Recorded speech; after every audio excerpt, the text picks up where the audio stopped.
कहला मु जहा अनुमान करूथली ये पूरा ठीक यही राम होउछन्ति मो प्रभु नारायण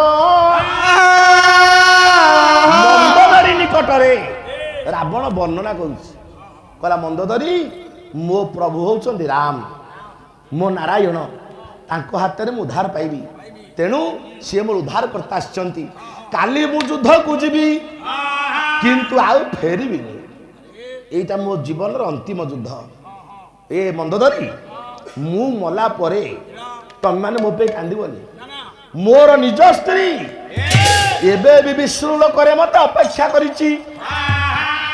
मु तारी पाखु पड़े पाद तले बसी पड़ला मंदोदरी स्वामी की वीरवेशरे हाँ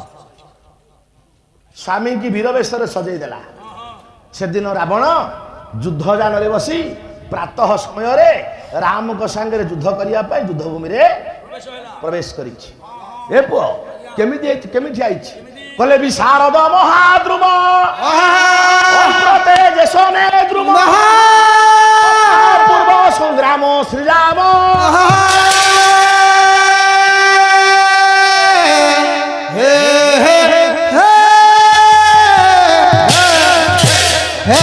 भंज कहिले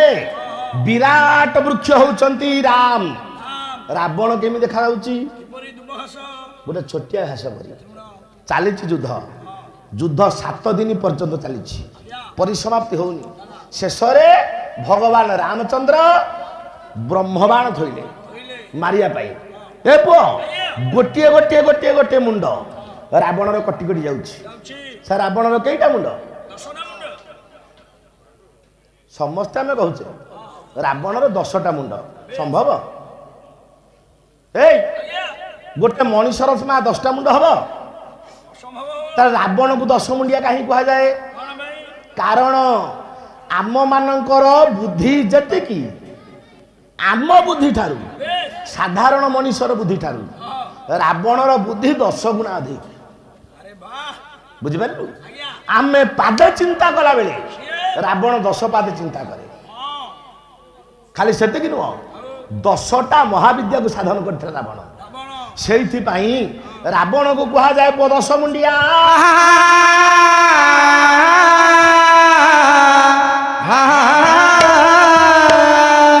भगवान रामचंद्र पुओ गोटे गोटे मुंड काटुंट पुरे प्रथम मुंड कटिला आकाश मार्ग रे प्रथम मुंड खसुची 10टा मुंड 10टा राजनीति शिक्षा देछि राम ये 10टा मुंडे सारे गोटे दिन थाक हो 4 घंटा पाला ठीक ठीक खाली कहीदे पलैया ए प्रथम मुंड आकाश रे कहूची परा सज्जन हो के जब मतलब रहो जैसा रहे दू जब राज नर सिर पर बैठे जरा दुब से खूब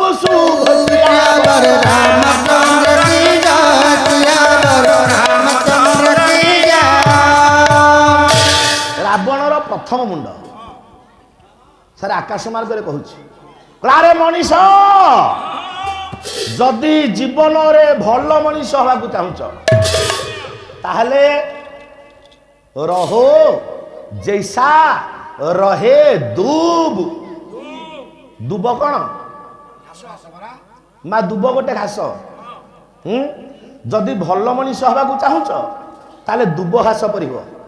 ता माने कौन आज्ञा आज्ञा दुबटा दारू हम ना से अर्थ लिखाई अर्थटा कौन रावण मुंड कहूची दुब घास को देख दुब घास ता ऊपर मनुष्य कूदी दलिकी चली जाए जीव जंतु आसती मुह मारी खाई जाती ता ऊपर किए झाड़ा करे किए परिश्रा करे सूर्य किरण रे सुखी सुखी थाए किए दुब घास तथापि मध्य एते कष्ट सही दुब घासर जीवन धन्य जेतेबेले ठाकुरंकर पूजा हुए किंबा राजा राजगादी रे बसे सेतिके दुब घास खोजा जाए ताको मुंडरे पड़े सेतिके दुब घासर जीवन धन्य पचारिबा अरे दुब घास तू की पुण्य करिसिलु ठाकुरंग मस्तक रे बसिचु दुब कहिब भाई सहीची बोली आज पाउछि एते कष्ट सहीची बोली आज राजा मथा पर बसीछि दुनिया रे जी सहिला वाला मुनारे से जगत ऊपर को जाए रावणर प्रथम मुंड आकाश मार्ग यही नीति शिक्षा देला बेले हनुमान थिला आकाश मार्ग गुड़ी गला रावणर मुंड को गोईठा टाइम मारिदेला मुंडटा छिनछत्र हे तळे पड़ीगला वो द्वितीय मुंड सृष्टि है रावणर भगवान राम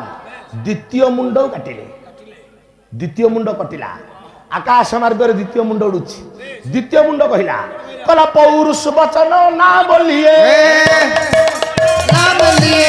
पौरुष वचन ना बोलिए पौरुष वचन ना बोलिए समय बड़ा बलवान समय बड़ा बलवान भुवन चक्रवर्ती सिर पर खुदा मारे सियावर रामचंद्र की जय सियावर रामचंद्र की जय रावणर द्वितीय मुंड कहूछि कहला भाई पौरुष वचन ना बोलिए मु बड़ मु ज्ञानी मु पंडित मु धनी मु बड़ बोली केते बेले कहना पौरुष वचन ना बोली ताले बड़ किए समय बड़ा बलवा दुनिया रे बड़ होची समय समय केते बेले राजा को नहीं दांडरे ठिया करे तो केते बेले भिखारी की नहीं राजगादी रे बसाए जो रावण जा पाद तले देवता माने खटुथिले जो रावणर ना सुनिले 14 भुवन कंपुथिला आज सेई रावणर मुंड को गोटे मांकड़ आकाश रे फुटबॉल खेलुची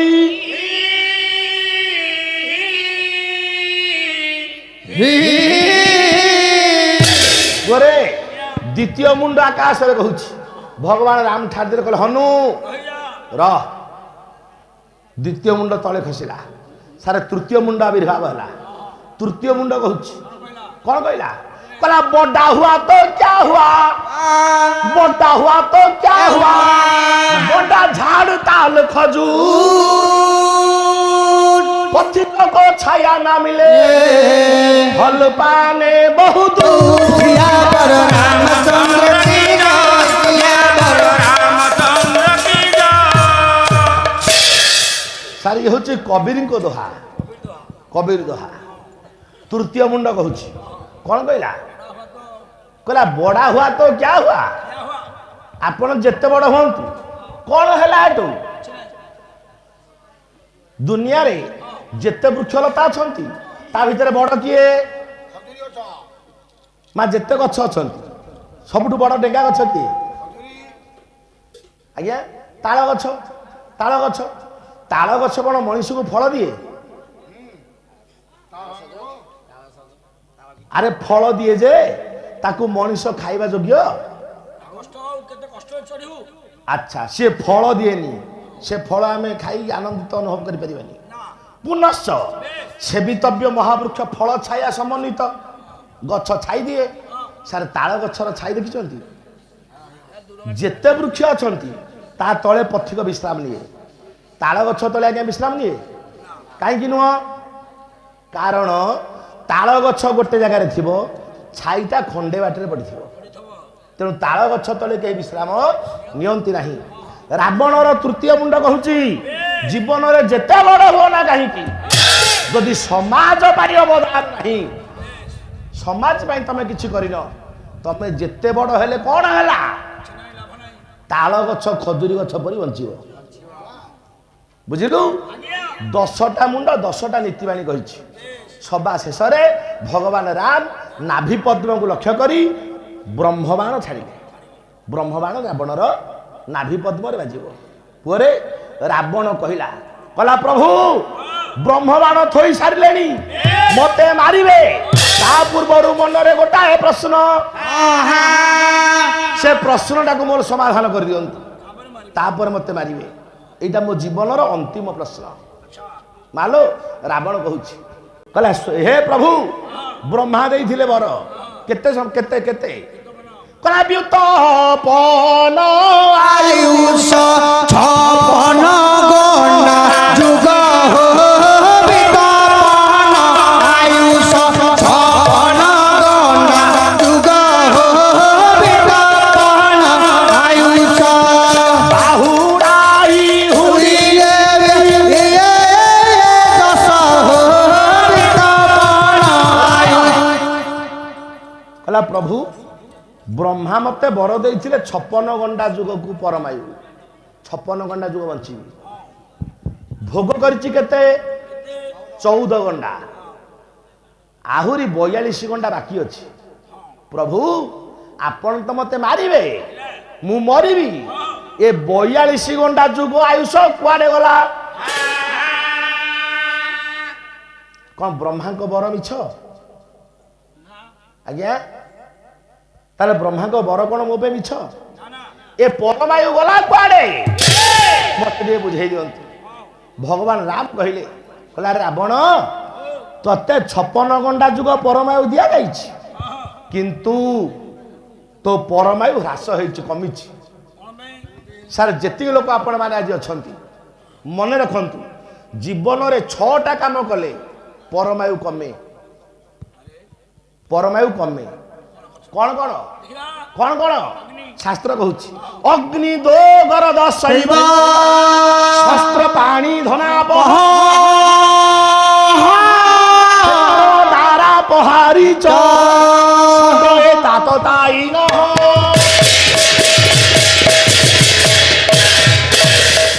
ଆଜ୍ଞା କଣ କଣ କଲେ ପରମାୟୁ କମେ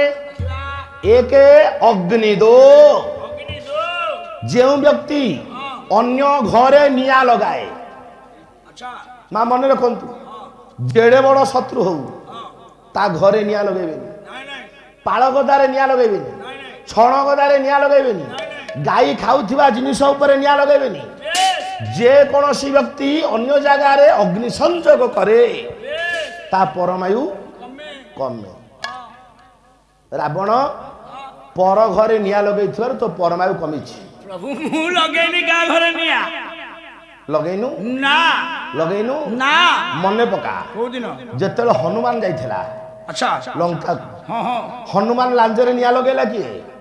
ସୈନ୍ୟମାନେ ଲଗେଇଲେ କାହା ନିର୍ଦ୍ଦେଶରେ ମୁଁ କହିବାରୁ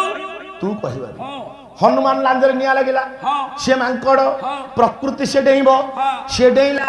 ଲଙ୍କା ପୁରା ଗୋଟାକ ଯାକ ପଡିଲା ମତେ କହ ଏ ନିଆଁ ଲଗେଇଲା କିଏ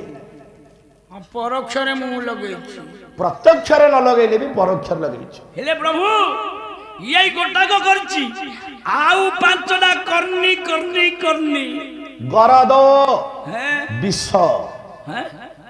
ମା କୌଣସି ଜୀବକୁ ହଁ ଖାଦ୍ୟରେ ବିଷ ଦେବେନି ନିଜର ପରମାୟୁ କମେ ଆରେ ଆଜ୍ଞା ନାଇଁ ଏବେ ଆମେ ଷଣ୍ଢ ମୁଗ ଖାଉଛୁ ବୋଲି ଆମେ ବିଷ ପକେଇ ଦଉଛେ ଘରେ ମୂଷା ଉପଦ୍ରବ କଲେ ମୂଷାଙ୍କୁ ବରାରେ ବିଷ ଦେଇ ଦଉଛେ କୁକୁର ଯଦି ପାଗଳା ହେଇଗଲା ତାକୁ ବିଷ ଦେଇ ଦଉଛେ ଯିଏ ଅନ୍ୟକୁ ବିଷ ଦିଏ ତା ପରମାୟୁ କମେ ରାବଣ ତୁ ବିଷ ଦେଇଛୁ ରେ ତୋ ପୁଅକୁ କେତେବେଳେ ଇନ୍ଦ୍ରଜିତକୁ କେତେବେଳେ କେତେବେଳେ କୋଉ ଦିନ ଯେତେବେଳେ ଇନ୍ଦ୍ରଜିତ ଯୁଦ୍ଧକୁ ବାହାରିଲା ବେଶ ନିକୁମ୍ଭିଲା ବଟ ତଳେ ତପସ୍ୟା କରୁଛି ବାହାରିବ ବିଜୟ ରଥ ସେ ବିଜୟ ରଥରେ ବସିଲେ ଇନ୍ଦ୍ରଜିତ ଜଗତରେ ଅଜେୟ ହେଇଯିବ ରାବଣ ସେତିକି ବେଳେ ବିଷ ଦଉଛି ମା ସେ ବିଷଟା କଣ ଆମେ ସବୁଦିନ ଆମ ପରିବାର ଲୋକଙ୍କୁ ସେ ବିଷ ଦଉଛେ ସବୁଦିନ ଦଉଛେ ମା ଟିକେ କାନ ଦେଇକି ଶୁଣ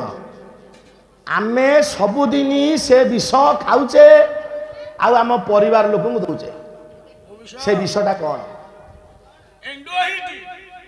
ନା ସେ ବିଷଟା କଣ ଗୋଟେ ଛାନ୍ଦ ବୋଲିବି ଛାନ୍ଦ ପଦେ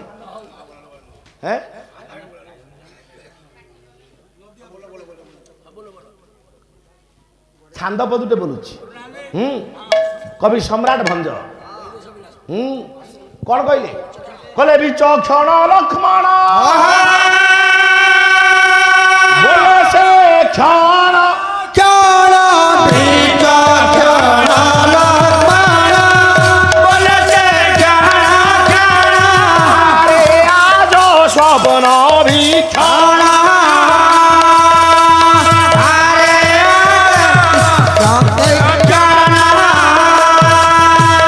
ব্যস্ত কেশ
ମା ଛାନ୍ଦଟିଏ ବୋଲିଲି ୟା ଭିତରୁ କ'ଣ ତଥ୍ୟ ଆପଣ ପାଇଲେ ଦେଖିବା ଟିକେ ମୁଁ ଧୀରେ ଧୀରେ ବୋଲୁଛି ତାକୁ ନଜର ଦିଅନ୍ତୁ ବିଚକ୍ଷଣ ଲକ୍ଷ୍ମଣ ଲକ୍ଷ୍ମଣ ଲକ୍ଷ୍ମଣ ରାମକୁ କହୁଛନ୍ତି ଭାଇ କାଲି କ୍ଷଣଦାରେ କାଲି ରାତିରେ ମୁଁ ଗୋଟେ ସ୍ୱପ୍ନ ଦେଖିଛି କ'ଣ ଦେଖିଛି ନା ବ୍ୟସ୍ତ କେଶ ଲଙ୍କେଶ ସୁତ ରାବଣର ପୁଅ ଇନ୍ଦ୍ରଜିତ କେଶ ମୁକୁଳିତ କରିଦେଇଛି ଖୋଲି ଦେଇଛି ଉନ୍ମୁକ୍ତ କରିଦେଇଛି ବ୍ୟସ୍ତ କେଶ ଲଙ୍କେଶ ସୁତ ଚଢି ମହିଷ ମହିଷ ମହିଷୀ ଉପରେ ବସିଛି ଆଜ୍ଞା ଦକ୍ଷିଣ ଦିଗକୁ ଯାତ୍ରା କରୁଛି ହଁ ହଁ ମା ଦକ୍ଷିଣ ଦିଗଟା ହଉଛି ଯମଙ୍କ ଦିଗ ଯାଉଛି ଆଉ କ'ଣ ବଳି ସ୍ନେହ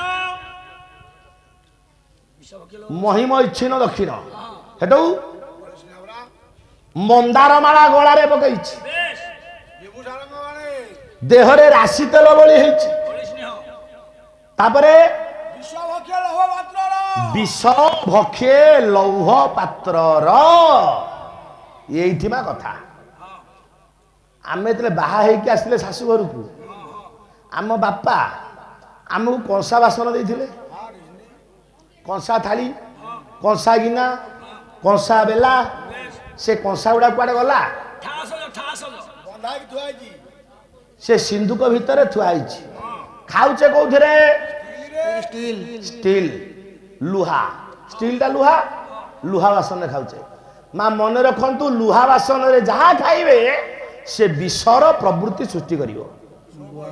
ସ୍ଲୋ ପଏଜନ ଧୀରେ ଧୀରେ ଧୀରେ ଧୀରେ ପରମାୟୁ କମିବ ଆଜ୍ଞା ଆଜି ଆମେ କାହିଁକି 60 70 80 ନେଉନେ ଯୋଉ ଦିନଠୁ କଂସା ବାସନ ଥୋଇ ଆମେ ଷ୍ଟିଲ ବାସନରେ ଖାଇଲେଣି ପରମାୟୁ କମୁଛି କମୁଛି ମୁଁ ନା ବୁଝିଲୁ ଆଜ୍ଞା ଅଗ୍ନିଦୋ ଗରଦ ତାହେଲେ ସେଦିନ ରାବଣ ଇନ୍ଦ୍ରଜିତକୁ ଇଏ ଲୁହା ପାତ୍ରରେ ପଇଡ଼ ପାଣି ପିଇବାକୁ ଦଉଛି ବିଷ ଗରଦ ଶସ୍ତ୍ର ପାଣି ଶସ୍ତ୍ରବାଣୀ ଯିଏ ଅହରହ ମା ହାତରେ ଅସ୍ତ୍ର ଶସ୍ତ୍ର ଧରିକି ବୁଲେ ତା ପରମାୟୁ କମେ ଆୟୁଷ କମେ କିଛି ଲୋକ ଆମ ସମାଜରେ ଅଛନ୍ତି କଥା କଥାକେ ଭୁଜାଲି ବାହାର କରିବେ କଥା କଥାକେ ରିଭଲଭର ଦେଖେଇବେ ଆଜ୍ଞା ସେ ଲୋକ ଗୁଡାକ ବେଶୀ ଦିନ ବଞ୍ଚିବେ ବୁଝୁଛୁ ଗଲା ଅଗ୍ନିଦ ଗରଦ ଶସ୍ତ୍ର ପାଣି ଧନାପହ ଯିଏ ପରର ଧନ ହରଣ କରେ ତା ପରମାୟୁ କମେ ପ୍ରଭୁ ମୁଁ ହଉଛି ବିଂଶାଖ୍ୟ ବିଂଶବାୟୁ ଦୋଷାନନ ରାବଣ ମୋର ଧନ ଅଭାବ ନାହିଁ ମୁଁ କାହାର ଧନ ହରଣ କରିନି ପ୍ରଭୁ କରିନୁ ନା ଏ ଅଦୂରରେ ଅଛି ଦେଖ ପୁଷ୍ପକ ବିମାନ କହ କହ ରାବଣ କି ତୋର ବାପ ଧନ ଯୋଉ ପୁଷ୍ପକ ଯାନରେ ବସି ବୁଲୁଛୁ ସେ ତ ବାପାର ବୋପାନା କଣ ଧରୁଛ ଆଉ ଏଠି କଣ ବୋପାନା ଧରୁଛ ସେଟା କାହାର ହେଟା ମୋ ବଡ ଭାଇ କୁବେରର କୁବେର ଠାରୁ ଛଡେଇ ଆଣିଛୁ ପର ଧନ ଯିଏ ଚୋରି କରେ ତାର ପରମାୟୁ କମେ ସାର କେତେଟା ଗଲା ଅଗ୍ନିଦୋ ଗରଦ ଶସ୍ତ୍ରପାଣି ଧନାପହ ପାଞ୍ଚ ହଉଛି କ୍ଷେତ୍ର କ୍ଷେତ୍ର ଯେଉଁମାନେ କୂଟ ଚକ୍ରାନ୍ତ କରି ଅନ୍ୟର ଜମିକି ହଡପ କରନ୍ତି ସାର୍ ତାଙ୍କ ପରମାୟୁ କମେ ଆପଣ ମାନେ ଫକୀର ମୋହନ ସେନାପତିଙ୍କ 6 ମାଣ 8 ଗୁଣ୍ଠ ପଢିଥିବେ ଆଜ୍ଞା ଆଜ୍ଞା ସାରିଆ ଭଗିଆ 2 ଜଣ ହଁ ଗରିବ ପରିବାରର ଦିଟା ସ୍ୱାମୀ ସ୍ତ୍ରୀ ହଁ ପୁଅରେ ଆଜ୍ଞା 6 ମାଣ 8 ଗୁଣ୍ଠ ଜମିକୁ ସେଦିନ ଗାଁ ସାହୁକାର ମହାଜନ ମଙ୍ଗରାଜ ବୁଢା ଚକ୍ରାନ୍ତ କରି ଛଡେଇ ନେଇଗଲା ହଁ ମା ଭୋଗ କରିପାରିଲା ୟେସ୍ କୁଷ୍ଠ ରୋଗରେ ମଲା ମଙ୍ଗରାଜ ବୁଢା ଯିଏ ପରର ଜମି ହଡପ କରେ ତା ପରମାୟୁ କମେ କମେ ରାବଣ ଲଙ୍କା କଟକକୁ କାହାର ଶିବଙ୍କର ଏଇ ଯୋଉ ଲଙ୍କା କଟକ ରାଜା ହେଇଛୁ ହଁ ଏଇଟା କଣ ବିଶ୍ରବା ଋଷିଙ୍କର ନାହିଁ ସେ ମୁନିପୁରା ଋଷି ତାଙ୍କର କୁଆଡେ ଆଇଲା ଏଇଟା କାହାର ଇଏ ହଉଛି ଶିବଙ୍କର ଶିବଙ୍କର ସମ୍ପତ୍ତି ଚୋରି କରିଛୁ ତେଣୁ ପରମାୟୁ କମିଛି ଆଜ୍ଞା ବୁଝିପାରିଲୁ କ୍ଷେତ୍ର ଗଲା ଅଗ୍ନିଦ ଗରଦ ଶସ୍ତ୍ରପାଣି ଧନାପ କ୍ଷେତ୍ର ଆଉ 6 ନମ୍ବର ହଉଛି ଦାରା ଦାରା ଅର୍ଥ ପରନାରୀ ପରନାରୀ କି ଯିଏ ହରଣ କରେ ତା ପରମାୟୁ କମେ ପ୍ରଭୁ ରାବଣ କହିଲା ପ୍ରଭୁ ଆପଣ ଭାବୁଛନ୍ତି ମୁଁ ସୀତାଙ୍କୁ ହରଣ କରିଛି ବୋଲି ମୁଁ ପରମାୟୁ କମେଇଛି ମୋ ମାକୁ ନେଇ ମୁଁ ଥୋଇଛି ଲଙ୍କାକୁ ବୈକୁଣ୍ଠ ଆପଣ ଗଲେ ମୋ ଲଙ୍କାଟା ବୈକୁଣ୍ଠ ହବ ନା କାହାକୁ ତାହେଲେ ଚୋରି କରିଛି ସେଟା କାହାକୁ ବେଦମତୀ କନ୍ୟାକୁ ହରଣ କରିଛି ତେଣୁ ରାବଣର ପରମାୟୁ କମିଛି ଭଗବାନ ରାମଚନ୍ଦ୍ର ରାବଣ ଉପରେ ବାଣ ପ୍ରହାର କରିଛନ୍ତି ଦିବ୍ୟ ଯାନରେ ବସି ରାବଣ ବୈକୁଣ୍ଠକୁ ଗଲା